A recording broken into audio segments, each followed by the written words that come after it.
Hola a todos. Quisiera compartirles un relato de algo que me pasó mientras hacía mi servicio social en una editorial. Ahí recibimos todo tipo de documentos. De hecho, la mayoría son desechados porque no son solicitados. A los pasantes nos ponían a revisar brevemente eso para darnos cuenta si había algún diamante en bruto en esos montones de documentos. En una ocasión, estaba trabajando como todos los días cuando me encontré un sobre con al menos unas 50 páginas de escritos.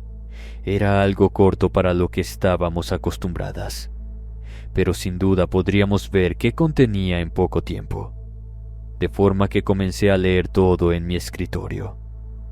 Era un manuscrito que tenía muchas manchas de café y de algo rojizo, más espeso que ese líquido, pero que no supe reconocer. Cuando comencé con las primeras páginas, me di cuenta que la persona que estaba haciendo esa referencia no era cualquier cosa, sino que todos eran poemas que trataban sobre canibalismo. Debí haber llevado las hojas a mi jefe inmediatamente, pero como era algo que podría leer en poco tiempo, me di a la tarea de leer por completo esa colección enfermiza de materiales oscuros. Los poemas escritos eran malos con ganas. Describían de forma repulsiva y sin arte todos los aspectos de cómo matar a una persona. Qué trozos sabrían mejor si los cocinabas de tal o cual manera. Que le encantaba comer mujeres porque eran más tiernas que los hombres. Mi mente daba vueltas y creo que se me puso la piel tan pálida que ya se notaba lo que estaba pasando. Así que uno de mis compañeros me preguntó directamente qué pasaba, con tanto tino que mi jefe alcanzó a escuchar y se acercó a ver qué era lo que estaba sucediendo. No podía más. Le mostré los textos al editor y enseguida también palideció. Tomó el sobre completo e inmediatamente llamó a la policía para que pudieran observar qué estaba sucediendo realmente. Él tenía un amigo en el departamento que se encargaría de forma rápida de todo lo que estaba pasando. Le dio los datos y a los pocos días le regresó el informe sobre lo que estaba sucediendo. Mi jefe tuvo la buena idea de contarnos a detalle los escabrosos sucesos que se habían encontrado al examinar los documentos. El detective se llamaba algo así como Lisandro. No recuerdo bien porque fue hace mucho tiempo. Le informó que las manchas oscuras sobre el papel que a simple vista parecían inocentes eran de sangre. El líquido hemático estaba coagulado en un patrón que sugería que los documentos habían estado expuestos en varias ocasiones a que golpearan o cortaran a una persona cerca de ellos, de forma que gotículas de sangre habían caído en las inmediaciones de la fibra, logrando ser absorbidas por el material. Con la muestra no podían identificar correctamente la fuente, pero buscaron en la dirección del remitente que, para fortuna de todos, era la original. El hombre de los poemas era tan bruto que en su afán de ganar fama había colocado sus datos reales sin dudarlo, de manera que pudieron dar con él en pocas horas. Al llegar a su casa, al principio no los quería dejar pasar por obvias razones. Los agentes que lo acompañaban tuvieron que abrirse camino a la fuerza. Lo patearon con todo y puerta. El hombre cayó con el trasero estrellándose directo contra un piso de azulejos verdes que se notaban añejos. Los oficiales y el detective se abrieron paso en dirección de la sala, y pese a todos los años que tenía Lisandro formando parte de las fuerzas de seguridad de la nación, no pudo evitar doblarse de una arcada. Sobre la mesa había un plato servido con un pedazo de carne que no llamaría mucho la atención. Estaba bien dorado, cortado de forma cuadrada, contrario a la línea de los músculos, servido de forma simple con sal, limón y salsa picante. Pero frente a él estaba el origen del trozo de tamaño bocado, que seguramente hasta hace unos minutos estaba consumiendo el hombre. Era el brazo de una mujer. Lo supusieron por el tamaño de la extremidad y que tenía las uñas barnizadas de un tono morado con brillos de distintos colores. Los dedos colgaban lánguidos sobre la mesa, sobresaliendo de una fuente de alimentos, parecida a la que se utilizaría para cocinar un pavo. El resto del brazo no tenía piel, solamente las manos. Se notaba por el color de la misma que ya llevaba un buen tiempo en ese estado. Cuando los oficiales se recuperaron, gritaron con todas sus fuerzas órdenes al hombre de que se mantuviera quieto, que si se movía 1 milímetro iban a perforarle todos los sesos de una vez, para evitarse un juicio que ya sabían a dónde conducía. El detective tuvo que avanzar con cuidado para revisar las inmediaciones por más pistas, aunque las que ya habían encontrado eran bastante contundentes.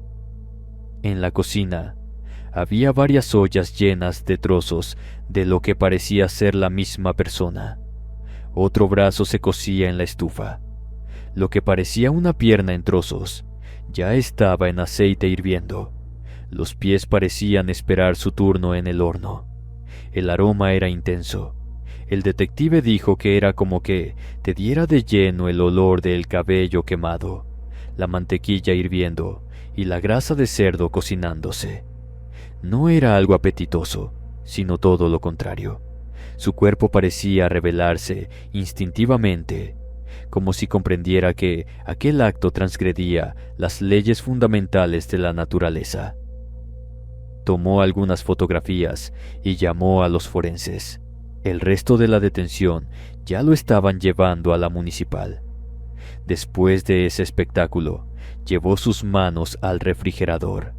En el momento que abrió la puerta, se arrepintió de no haber esperado a los forenses para que se encargaran de eso. Dentro de la nevera se encontraba una cabeza descompuesta pese a la refrigeración.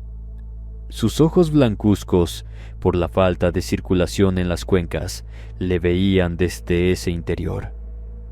El color del cabello estaba manchado por cuajarones de sangre seca. Los labios abiertos dejaban salir pequeñas larvas atontadas por la temperatura. El rostro estaba más o menos completo, pero no era posible reconocerlo a simple vista.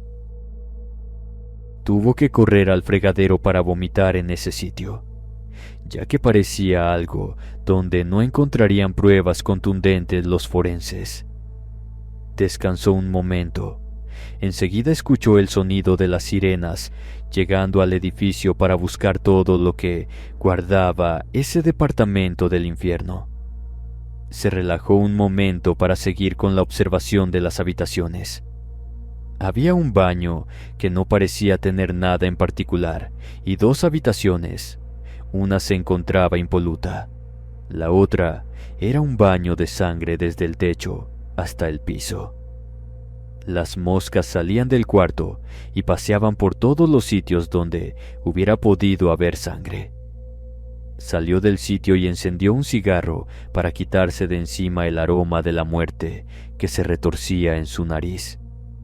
Después de que los forenses trabajaron en su reporte, descubrieron que los restos encontrados pertenecían a 2 féminas y la sangre a 3 personas distintas.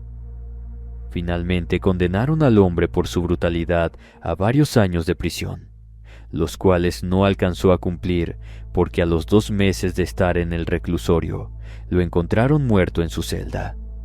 Tenía una sábana amarrada alrededor del cuello. Nadie le prestó especial atención al fallecimiento y se anotó como un suicidio, de manera que no se requirió mayor investigación. Los textos no fueron publicados por nosotros, pero sí por algunas personas sin escrúpulos, que ahora incluso están haciendo dinero con las palabras sin talento de un hombre enfermo. Buenas noches. Mi relato tiene que ver con ciertas cosas que me pasaron sin mi consentimiento. Como todos, tengo que trabajar a diario para llevar el pan a la mesa. La mayor parte de la vida, desde que salí de la secundaria para obtener algo de recursos, trabajé como mesero. Este tipo de empleo demanda pocas cosas más allá de ser movido y honrado, de manera que puedas llevarle la comida a las personas de la manera más rápida. Las ventajas de este tipo de empleo es que puedes comer en el mismo sitio. Casi todos los locales te reservan un plato de alimentos para que no te desmayes en el servicio. Y la verdad es que los chefs, en su mayoría, son bastante buena onda y hacen comida buena a los empleados. En uno de los tantos locales donde trabajé, era una fonda como cualquier otra. Todos los días se cocinaban cantidades increíbles de alimentos listos para los desayunos, comidas y cenas tempranas de muchos oficinistas que laboraban en los alrededores del negocio. Casi siempre las estrellas eran la carne en salsa, los pozoles, los antojitos mexicanos, todos hechos de deshebrada, molida y otras presentaciones del alimento que dificultaban reconocer el origen de la proteína. De hecho, de eso se aprovechaban las cocineras para revolver con carne cara algo de cerdo, que casi siempre es más barato, de manera que la res rindiera más. El pollo, en lugar de ser de pechuga, era de muslo, y de ese modo las distintas formas de ganar más se iban sumando hasta que a final del día eran una cuantiosa cantidad que iba directo a los bolsillos del dueño. Como así eran todos los lugares, a menos que fueran muy caros. No me llamaba especialmente la atención ese tipo de comportamiento.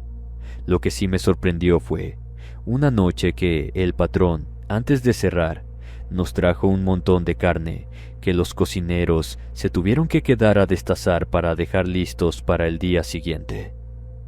Cuando llegué por la mañana, los empleados estaban molestos, pero no decían nada.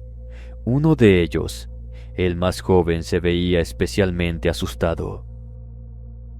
Procesaron la carne como mejor les quedó, pero desde el inicio se notaba que era una cantidad importante de cárnicos que no iba a ser consumida al completo por los clientes. Cuando terminamos el turno, el dueño nos ofreció que lleváramos todo lo que quisiéramos de lo que había sobrado. Todos nos pusimos contentos. Yo pedí pozole para mi casa. Sabía que a mi mamá le iba a alegrar el día gastar menos en comida para la semana, y la verdad es que olía muy bien.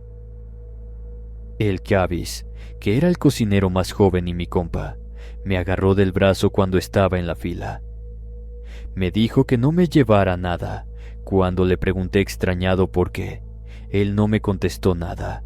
Solamente me peló los ojos y me comentó que esa carne no era de cerdo.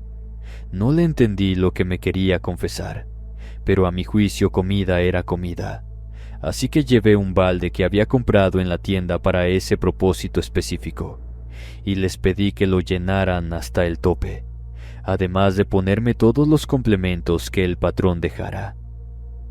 Los cocineros estaban algo serios, pero accedieron. Incluso cuando les pedí 2 docenas de sopes con picadillo, me los pasaron sin chistar. Al llegar a mi casa me recibieron mi madre y 5 hermanos con bastante gusto. Pocas veces nos podíamos dar un buen festín como ese por varios días, más de forma gratuita y con comida del día. Cuando nos llegaban a regalar algo, era que ya se había quedado al menos media semana guardado y ya no sabía demasiado bien. Terminamos los sopes esa misma noche. Mi mamá preguntó si sabía qué carne era, ya que, aunque no tenía mal sabor, era una cosa peculiar la textura que tenía eso. Me encogí de hombros y le comenté que casi siempre en el restaurante mezclaban cerdo con otras cosas, así que seguramente era eso, pero no tenía idea exactamente de qué se trataba. Ambos simplemente disfrutamos del alimento y ella me encargó que les preguntara a los cocineros qué habían hecho porque estaba bastante bueno, de un sabor extraño, pero agradable. Al día siguiente me fui corriendo al trabajo. Ellos se comerían el resto del pozole y demás mientras yo iba a tomar lo que me dieran en el negocio. Comenzó mi día normal, pero notaba la incomodidad de los chicos en la cocina, como si no quisieran realizar sus labores o buscaran excusas para salir de ese sitio a fumar más tiempo de lo normal. El patrón también andaba inquieto. Todo lo demás fue normal. Al día siguiente las cosas se tranquilizaron y pudimos trabajar más a gusto, pero notaba que el Javis siempre llevaba un tupper con comida aparte. Ya no quería consumir lo del restaurante. Cuando le pregunté, noté la renuencia en confesarme el motivo, porque no quería comer las cosas que antes podía disfrutar tanto como nosotros, más porque siempre me ponía más queso en la comida u otras cosas que pudieran gustarnos. A la semana siguiente pasó la misma cosa. El patrón trajo más carne para trabajar. En esa ocasión ya no estaba el Javis. Había cambiado de trabajo por completo, así que yo me metí a hacer la chamba. Como quería subir de puesto y los cocineros ganaban más porque sí tenían sueldo fijo y se repartían las propinas, entonces me pareció una buena opción para progresar en la vida. Ya sabía cocinar más o menos y tenía muchas ganas de aprender, así que pensé que no sería gran cosa. El jefe se esperó hasta que todos se fueran. A continuación, llevó la bolsa para que pudiéramos comenzar con la chamba. Tomamos los cuchillos, los afilamos y el jefe de cocina nos colocó al frente de cada uno de los 6 cocineros. Al menos unos 10 kilos de carne. Estaba grasienta y cubierta por una piel gruesa y peluda. Como estaba cortado, pensé que era de cerdo, así que comencé a trabajarlo como tal al lado de mis compañeros. Me metí tanto en la labor que no notaba la cara de asco de mi vecino de mesa, por lo menos hasta que él mismo dijo que necesitaba descansar y se fue por un cigarro. Se estaba tardando mucho en regresar, y al ver que ya había terminado de despiezar mi carne, el chef me dijo que siguiera con la del compa, que seguro ni iba a regresar por el resto del turno. Me pregunté por qué no nos estaba regañando, pero no quise saber mucho más del tema. Me pasé a sus cortes, comencé a quitar la piel de lo que faltaba, y entonces un escalofrío recorrió todo mi cuerpo. Me di cuenta por qué el compañero se salió corriendo de ahí y no quería regresar, además de por qué el Javis se fue del sitio y pretendía estar a dieta para no tener que comer lo que nos estaba ofreciendo ese hombre. Mi corazón se estaba saliendo por la boca. Sentía que en ese instante todo cobraba sentido respecto a por qué el dueño quería que hiciéramos los cortes lo más rápido posible, sin pensar en nada más que en la velocidad de nuestras manos. En las piezas de carne que estaba limpiando, uno de los trozos tenía un tatuaje.